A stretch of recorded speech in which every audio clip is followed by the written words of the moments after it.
ఓం శ్రీకృష్ణ పరబ్రహ్మణే నమ. శ్రీమద్భగవద్గీత దశమోధ్యాయ విభూతి యోగము అన్నమాట. పరమాత్మ అర్జునునికి తన యొక్క విభూతిని గూర్చి చెబుతూ ఉన్నాడు, సంపదలను గూర్చి చెబుతూ ఉన్నాడు అన్నమాట. చాలా వరకు చెప్పాడు. ఇంకా చివరిలో మరి ఉన్నాయి. దండో దమయతామస్మి నీతిరస్మి జిగీషతాం మౌనం చైవాస్మి గుహ్యానాం జ్ఞానం జ్ఞానవతామహం. దండో దమయతామస్మి. దమయతాం అంటే దండించువాళ్ళు అన్నమాట, ప్రభువులు. ఆ ప్రభువుల చేతిలోని దండాన్ని నేను అంటూ ఉన్నాడన్నమాట. దమయతాం దండించు వారిలోని దండ దండమును అస్మి నేను. అంటే దండం అంటే ఏంటి? శిక్షను నేను అంటున్నాడు. శిక్షిస్తారు కదా ప్రభువులు. మరి ఆ ప్రభువులు శిక్షించేటటువంటి శిక్ష ఉందే, అది నేనేను అంటున్నాడు అన్నమాట. నీతిరస్మి జిగీషత.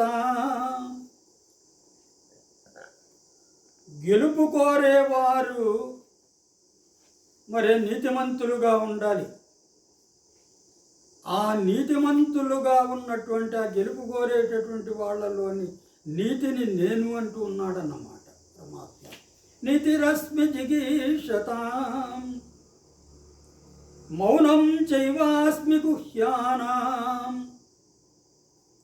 గుహ్యము అంటే దాచదగినటువంటిది అన్నమాట. రహస్యము అని, రహస్యాలలో నేను మౌనాన్ని అన్నమాట. చాలామంది రహస్యాలు బయటపడకూడదని ఏం చెప్తారు? మరి మౌనంగా ఉంటారన్నమాట. ఇంకా కొంతమంది మరి ఎక్కువ మాట్లాడితే కూడా మనం మరి లేనిపోనివి చెబుతామని చెప్పేసి తక్కువగా మాట్లాడుతూ ఉంటారు అన్నమాట. కాళిదాసు కూడా ఏమంటాడు? సత్యాయ మితభాషిణాం. ఆ రఘువంశపురాజుల యొక్క మరి వర్ణన చేస్తూ, ఆ రఘువంశపురాజులు సత్యం చెప్పడానికి మితంగా మాట్లాడేవాళ్ళట. మరి లేనిపోని మాటలని చెప్పేవాళ్ళు ఏమిటంటే అనేక కల్పితాలు ఉంటాయి. ఎక్కువ మాట్లాడితే నిజాలు మరుగున పడిపోయి కల్పితాలు ఎక్కువ అవుతాయి, అసత్యాలు పెరుగుతారన్నమాట. ఆ విధంగా రహస్యాలను మరి బహిరంగపరుస్తూ ఉంటారు. అందువల్ల చాలామంది మౌనంగా ఉంటారన్నమాట. చాలామంది కొంతమంది మౌన దీక్షలు కూడా చేస్తూ ఉంటారు. వారానికి ఒకరోజు నేను మౌనంగా ఉంటాను అని చెప్పేవాళ్ళు కూడా ఉంటారు. ఎందుకంటే రహస్యాలను, పరమాత్మకు తెలిసినటువంటి రహస్యాలను తనలో ఉంచుకొని మననం చేసుకుంటూ ఉంటారన్నమాట. జ్ఞానం జ్ఞానవతామహం. జ్ఞానవంతులలోని జ్ఞానాన్ని నేను అంటూ ఉన్నాడు. జ్ఞానవంతులలోని జ్ఞానాన్ని నేను అన్నమాట. అంటే జ్ఞానవంతులు అంటే సత్వగుణం, మంచి గుణం కలిగిన వాళ్ళు. వాళ్ళల్లోనే, మంచి వాళ్ళల్లోనే జ్ఞానం ఉంటుంది అని. దాని తర్వాత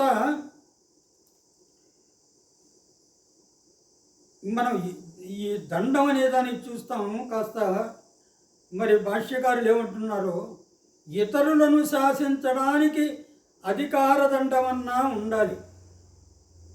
అంటే ఇతరులను శాసించేటటువంటి ఎవరైనా మనం శాసిస్తూ ఉన్నాం అనుకోండి, నువ్వు నన్ను ఈ విధంగా అంటున్నావే, ఇవి అనడానికి నీకేం హక్కు ఉంది అంటారు, నీకేం అధికారం ఉంది అంటారు అన్నమాట.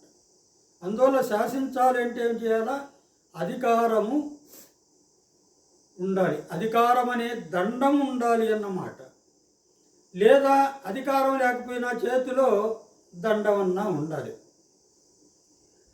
దాని తర్వాత ఏ విషయంలోనైనా జయం పొందాలంటే కేవలం ఇచ్చ మాత్రం ఉంటే చాలదు అంటున్నాడు. జయం పొందాలి అంటే నేను జయించాలి, యుద్ధంలో వాళ్ళను ఓడించాలి అని మనస్సులో కోరిక ఉంటే సరిపోదు. అవలంబింపవలసినటువంటి నీతి ఉంటుంది అన్నమాట. మనం ఒక నీతిని మనం మరి అవలంబిస్తూ ఉండాలి. మరి అది యుద్ధ నీతి కావచ్చు, రాజనీతి కావచ్చు, విద్యా విధానం కావచ్చు, వైద్య పద్ధతి కావచ్చు. మరి ఈ విధంగా యుద్ధంలో యుద్ధనీతి ప్రదర్శించాలి, రాజకీయాలలో రాజనీతిని ప్రదర్శించాలి, విద్యల్లో విద్యా విధానాన్ని, వైద్యులలో వైద్య పద్ధతిని, మరి ఈ విధంగా ఆయా రంగాలలో మరి ఇలాంటి వాటిని మనం అవలంబిస్తే మనకు జయం లభిస్తుంది అన్నమాట. మౌనం పెదవి దాటితే పృథివీ దాటుతుంది అనేది ఒక సామెత ఉంది మనకు. మనం నోరు తెరిచామనుకోండి, ఒక విషయం చెప్పామనుకోండి, అది కొన్ని క్షణాలలోనే భూలోకమంతా వ్యాపిస్తుంది అన్నమాట. ఇంకా కూడా వేరే లోకాలు కూడా పోవచ్చు అని చెప్తున్నాడు. దాని తర్వాత ఎలాంటి రహస్యాన్ని దాచాలన్నా మౌనం ఒక్కటే గతి అంటున్నాడు. ఎలాంటి రహస్యమైనా కూడా ఇతరులకు తెలియకుండా ఉండాలంటే ఏం చేయాలంటే మనం మౌనంగా ఉండాలి. మౌనం సర్వార్థ సాధకం. మౌనం సమస్తాన్ని సాధించేటటువంటిది అన్నమాట. సర్వార్థ సాధనం అని కూడా మనం చెప్పు. దాని తర్వాత జ్ఞానం అంటున్నాడు. జ్ఞానులలో సత్వగుణం అధికంగా ఉన్నందున సాత్వికమైన తెర నుండి జ్ఞానంగా వెలువడేదే భగవంతుని చైతన్యమే. సాత్వికమైన తెర నుండి జ్ఞానంగా వెలువడేది భగవంతుని యొక్క చైతన్యమే. ఆ జ్ఞానాన్ని నేనేను అన్నాడు పరమాత్మ అన్నమాట. ఈ శ్లోకంలో ఏం చెప్పాడు? శాసించే వాళ్లకు దండాన్ని నేను, దాని తర్వాత జయాన్ని కోరువారికి నీతిని, వారిలో ఉండే నీతిని నేను, రహస్యాలలో మౌనాన్ని నేను, జ్ఞానవంతులలో జ్ఞానాన్ని నేను అన్నాడు. దాని తర్వాత యచ్చాపి సర్వభూతానాం బీజం తదహమర్జున నతదస్తి వినాయత్ స్యాత్ మయా భూతం చరాచరం. యచ్చాపి సర్వభూతానాం అంటున్నాడు. ఈ సర్వభూతానాం అన్ని ప్రాణులకి ఎత్తి ఏది బీజం మూల కారణమో అది నేనేను అన్నాడు. ఆ బీజం కూడా నేనేను అని అంటే ప్రాణుల యొక్క పుట్టుకకు మూల కారణాన్ని నేను అన్నాడు అన్నమాట. నతదస్తి వినాయ స్యాత్ మయా భూతం చరాచరం. అంటే ఈ ప్రాణికోటిలో కాదు, చరాచర ప్రపంచంలో నేను లేనిదంటూ ఏదీ లేదు అంటున్నాడు. నతదస్తి వినాయస్యాత్మయ మయా యత్ నస్యాత్. నేను లేకుండా ఉండేది నతదస్తి లేనే లేదు.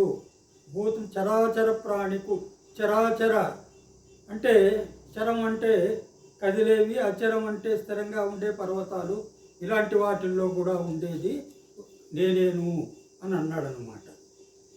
ప్రతి ప్రాణికి వెనక తల్లో తండ్రో కారణంగా ఉంటారు పుట్టుకకు.